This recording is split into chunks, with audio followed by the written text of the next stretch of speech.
Good afternoon, and thanks for joining Washington, D.C.-based Jennifer Schausman Associates and our DFARS 2020 complimentary webinar series. As you know, DFARS Federal Acquisition Regulations is the rulebook that the federal government must follow when making purchases. The webinar series pulls from contracting experts to explain each part of DFARS. It's complimentary and recorded. We'll post all the recordings on our website and YouTube channel, where we have over 300 government contracting webinars available for download. Special thanks to our webinar partner in the series, the National Veteran Small Business Coalition Education Foundation. Please visit the website to learn more about the organization. We would also like to thank our friends at OpenDFAR for their sponsorship. If your organization is interested in sponsoring the series for one part, please contact hello@jenniferschaus.com. Now a little bit about us. We work with primarily large businesses to help them navigate the federal marketplace. We work with both product and service companies as well as software firms. Our clients span the globe and include publicly traded organizations in a variety of sectors. We provide market analysis reports, contract administration, contract legal assistance, and more. All of our services can also be built into a training course for your team. Learn more about us on our website.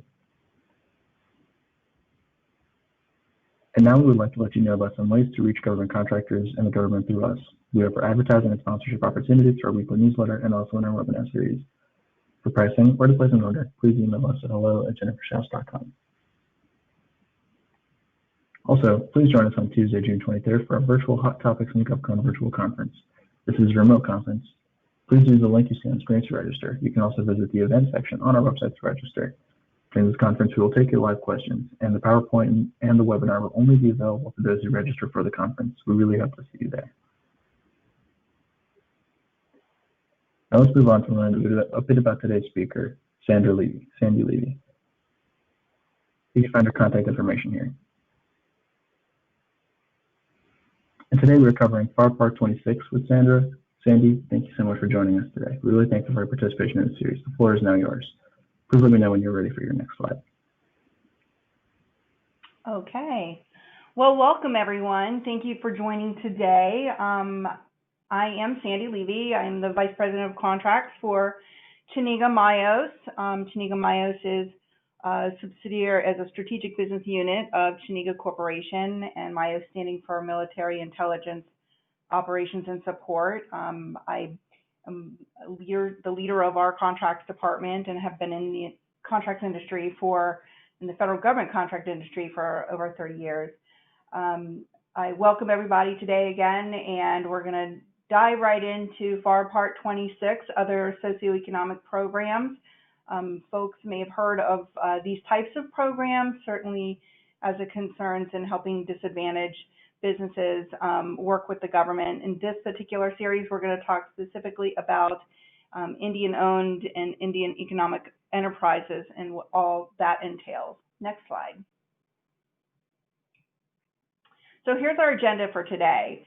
We're going to talk about the Indian Incentive Program and what that's all about. We're going to talk about also who are some of the organizations subject to the Indian Incentive Program. Then we're going to go through the scope of the program itself as well as the purpose. And we're going to talk a little bit about some of the definitions of the Indian Incentive Program, including BIA, which is the Bureau of Indian Affairs, as well as the ANCSA, which is the Alaska Native Claims Settlements Act.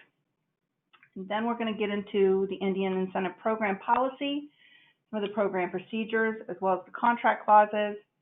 And then I'll talk to you a bit about the FARS and the DFARS associated with utilizing an Indian organization and Indian-owned economic enterprise. And then we'll talk briefly about directed awards and why this is an advantage for this particular socioeconomic area. And then we're going to sum it up. Next slide.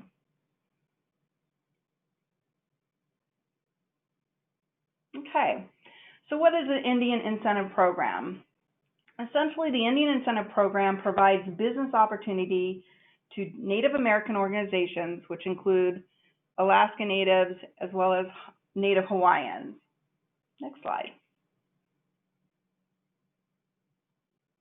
And some of those organizations that are eligible under the Indian Incentive Program, as mentioned, the Native American organizations. So these certain organizations who are deemed Native American may qualify under the Indian Incentive Program.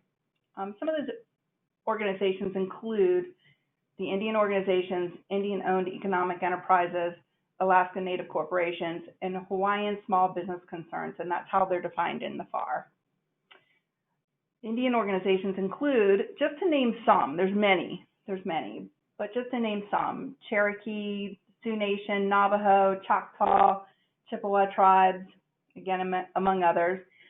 The Alaska Native organizations, which is what Chiniga is, an Alaska Native organization, they're also considered Native American organizations and also include, to name some, Chiniga, as stated, Arctic Slope, Aleut, Chugach, and Nana, among many others as well.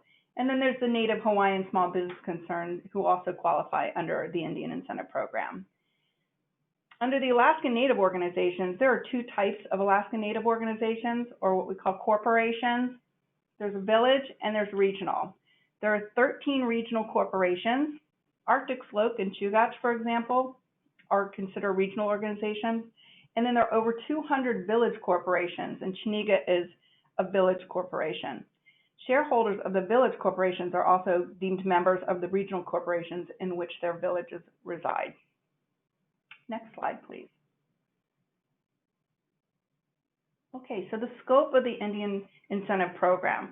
So the purpose of Subpart 26.1 is to provide incentives to prime contractors to use Indian organizations and Indian-owned economic enterprises as subcontractors, and there's a monetary incentive for doing so we'll talk about later. Next slide.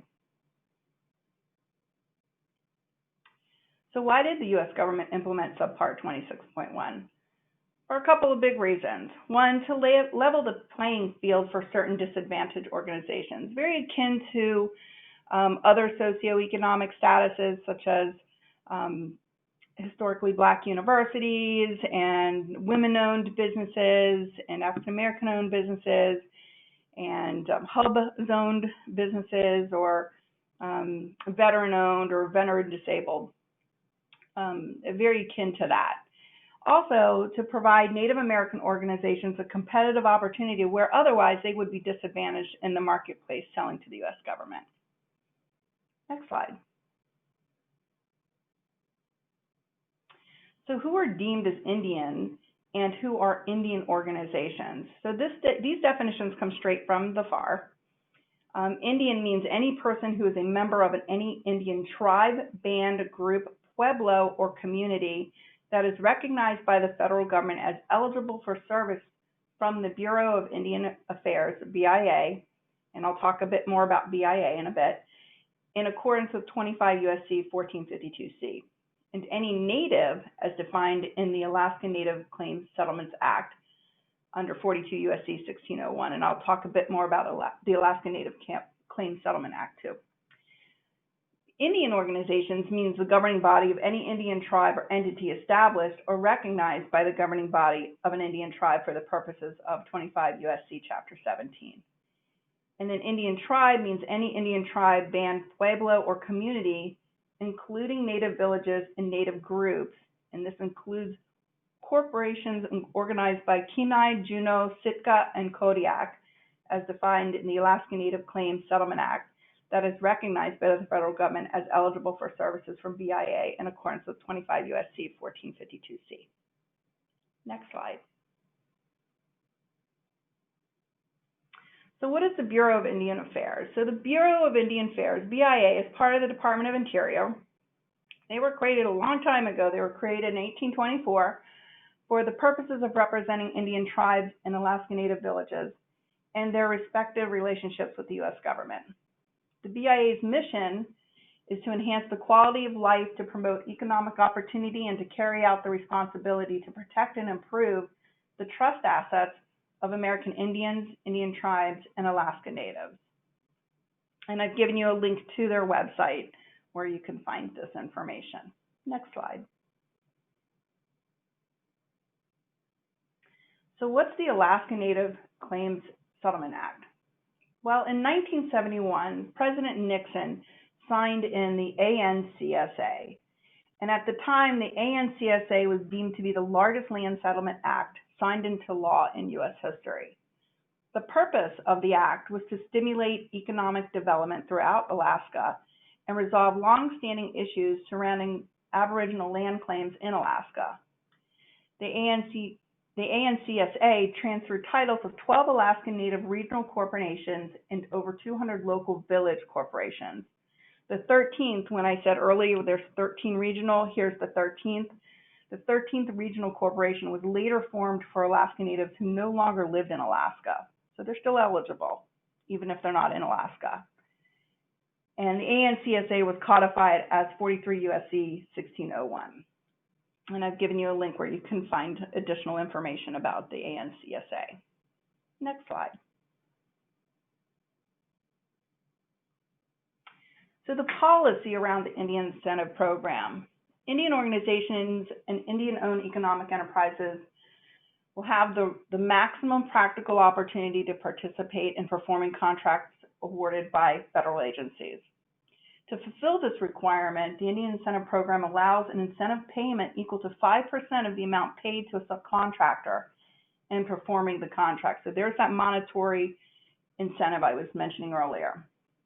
If the contract so authorizes and a subcontractor is an Indian organization or Indian-owned economic enterprise. And there's some qualifications that go into that I'll talk later, as well as some potential challenges and how that gets resolved that I'll talk about later. Next slide.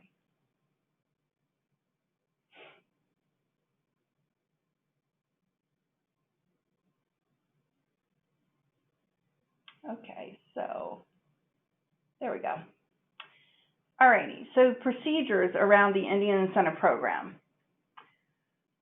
Contracting officers and prime contractors need to act in good faith and may rely on the representations of an Indian organization or Indian-owned economic enterprise as to its eligibility, unless an interested party, and I'll define what that is later, challenges its status or the contracting officer has independent reason to question that status.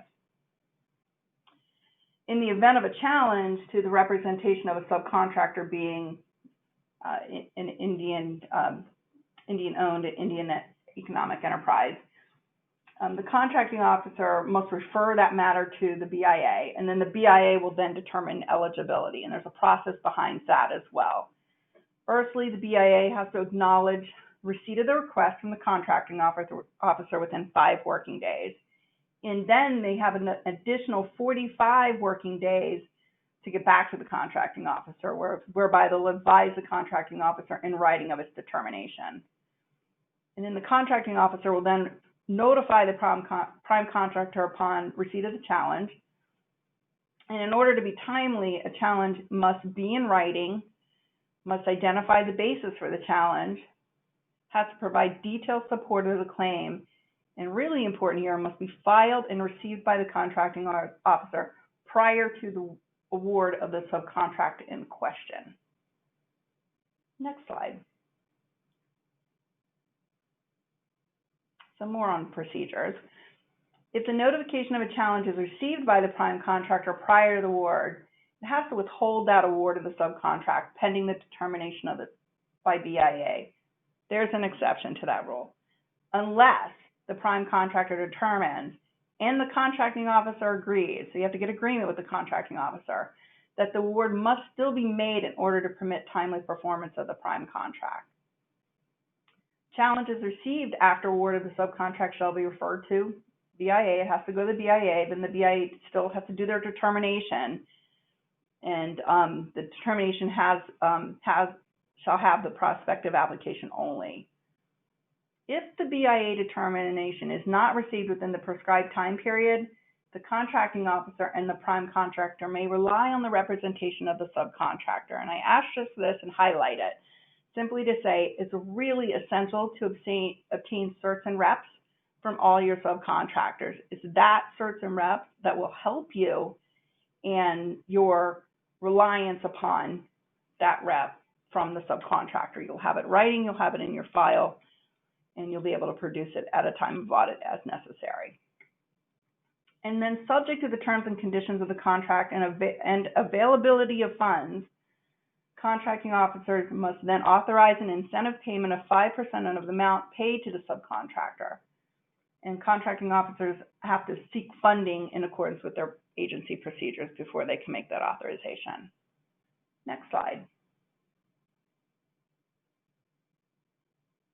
Okay, so here's the contract clause.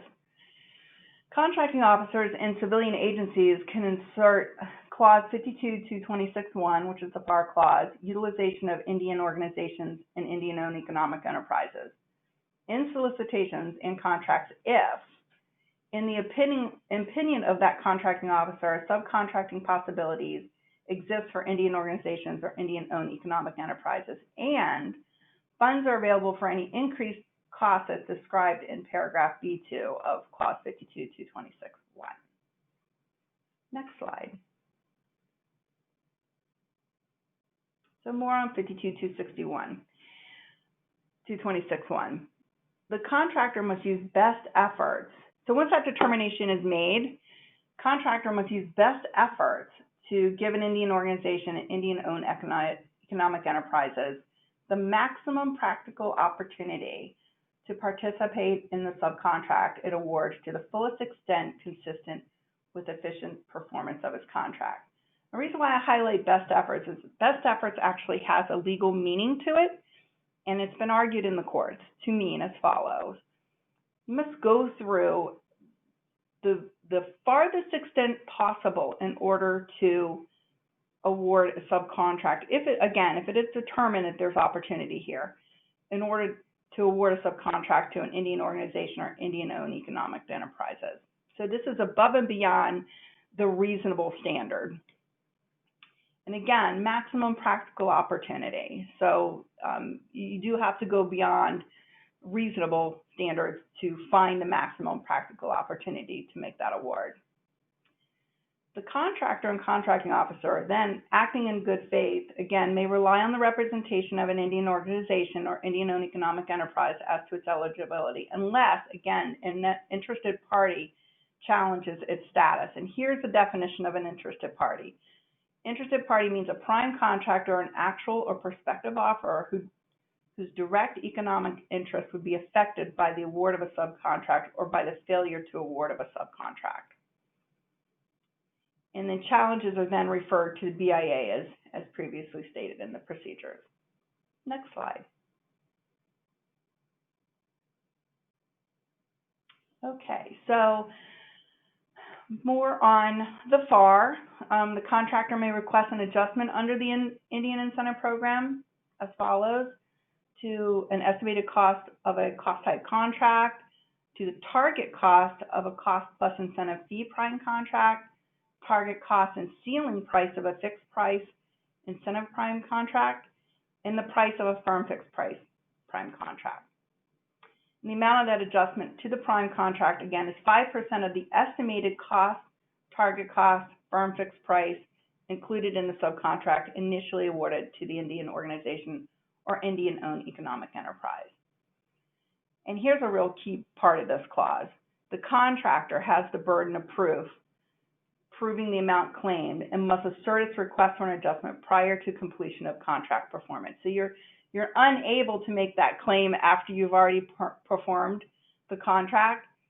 So it would be essential that one, you put in your claim before you complete your contract, but also that you document the amounts claimed that you need to assert, since you have the burden of proof if you're the contractor. And finally, the contracting officer, subject to the terms and conditions of a contract and again the availability of funds, will authorize an incentive payment of 5% of the amount paid to the subcontractor, again subject to funding. Next slide. Okay, so here's the DFARS equivalent, and I didn't put all of the DFARS in here because some of them mirror to what the FAR says, but I did want to point out some of the differences. In the DFARS here, they're now incorporating the Hawaiian small business concern. And the definition of a Hawaiian small business concern is that it's a small business concern as defined under Section 3 of the Small Business Act, which is at 15 U.S.C. 632, and relevant implementing regulations, and that the entity is owned and controlled by a native Hawaiian as defined by 25 U.S.C. 4221(9). So DFARS 252.226.7001 includes the same requirement a contractor must use best efforts, like we talked earlier, to give Indian organizations and Indian economic enterprises, as well as the Native Hawaiian small business concerns, the maximum practical opportunity. Again, so here's the difference with the DFARS. They're incorporating in the Native Hawaiian to participate in the subcontract. It awards the fullest extent consistent with efficient performance of its contract. Next slide.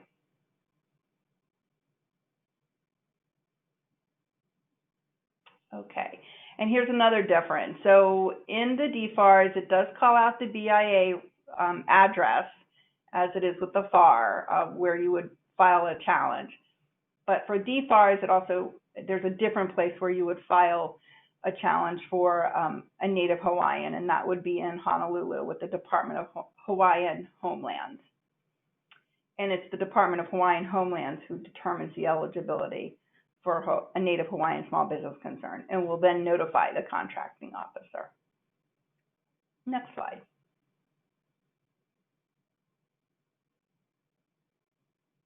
Okay, some more key points here.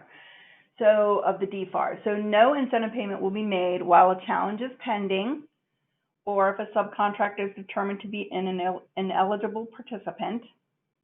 The contractor on its own behalf or behalf of another subcontractor at any tier may request an incentive payment in accordance with this clause. And the incentive amount that may be requested is 5% of the estimated cost, target cost, or fixed price included in the subcontract at the time of award. And again, it includes the Native Hawaiian small business concern.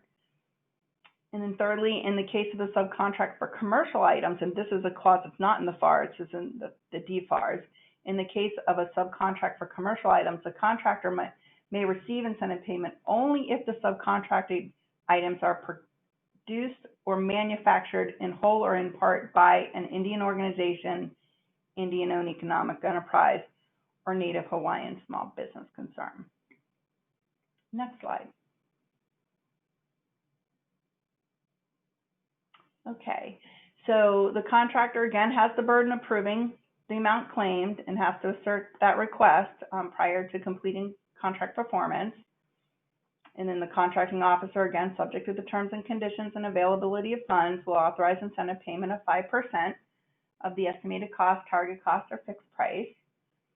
And again, including in the Native Hawaiian small business concern. And here's a key. If the contractor requests and receives an incentive payment on behalf of a subcontractor, now we're talking about a lower tier subcontractor, the contractor is obligated to pay that subcontractor the incentive amount. This is right here in the DFAR. So if a contractor is requesting the incentive payment for a subcontractor, then, or even a lower tier subcontractor, they have to ensure that that subcontractor receives the incentive payment. And then the contractor has to insert the substance of this DFAR clause, including this paragraph G, in all subcontracts exceeding $500,000. Next slide. So we're wrapping up here. We're getting close to the end. I wanted to go over some of the advantages of the Indian Incentive Program, and that's directed awards. And some of you that are working well into the government contracting business, you may very well be aware of directed awards. Small businesses, 8As, other socioeconomic status businesses can have the advantage of getting a directed award. The government does have some leeway in order to give them a directed award. So the U.S. government may, at its discretion, elect to provide a directed award to a business who qualifies under any of the disadvantaged programs, which include the Indian Incentive Program. And directed awards are where the U.S. government does not necessarily have to compete the award by issuing an RFP out to the marketplace. They can just pick a contractor that they know and direct that award to that contractor. And any of those contractors who qualify as a socioeconomic disadvantaged business. And then here, the advantage for the contractor who fall under this program, the Indian Incentive Program, as an example, can prime such award and then seek subcontracting assistance from other contractors, both large and small. And this, of course, is subject to, as applicable and as slowed down by the government, the limitation on subcontracting, FAR Clause 52.219.14. So, and that limitation, for those who are unaware, when that's flowed down, the prime contractor has to perform a majority of the work associated with that contract. So they can't be, the small business or socioeconomic disadvantaged business can't be a stand-up for larger businesses to get the contract award. They actually have to perform, I believe it's 51 or 50% of the work, and there's varying degrees to it depending on what the type of work it is. Okay, next slide. I think we're going to summary next. All right, so in summary, the Indian Incentive Program is a means to incentivize prime contractors to utilize Indian organizations, Indian-owned economic enterprises, and Native Hawaiian and small businesses concerns as part of their team when pursuing U.S. government awarded contracts. The U.S. government incentivizes prime contractors with an additional 5% of amount paid to the subcontractor.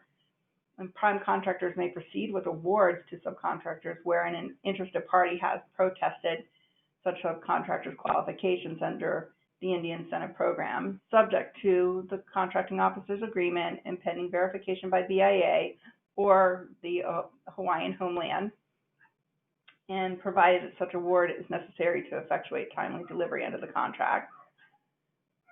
And then certain U.S. government awards are directed awards, so there's an advantage having a directed award, meaning they're directly specifically to the Indian Incentive Program, for example, an 8A directed award to an Indian-owned organization, that is, that holds an 8A. And here there's an opportunity whereby prime contractors who are not otherwise eligible may be a part of the team for such a directed award. So that's kind of it in a nutshell. FAR Part 26.1.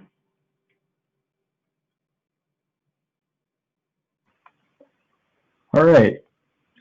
Thank you so much, Sandy, for joining us today. Really appreciate your time and a great presentation as well.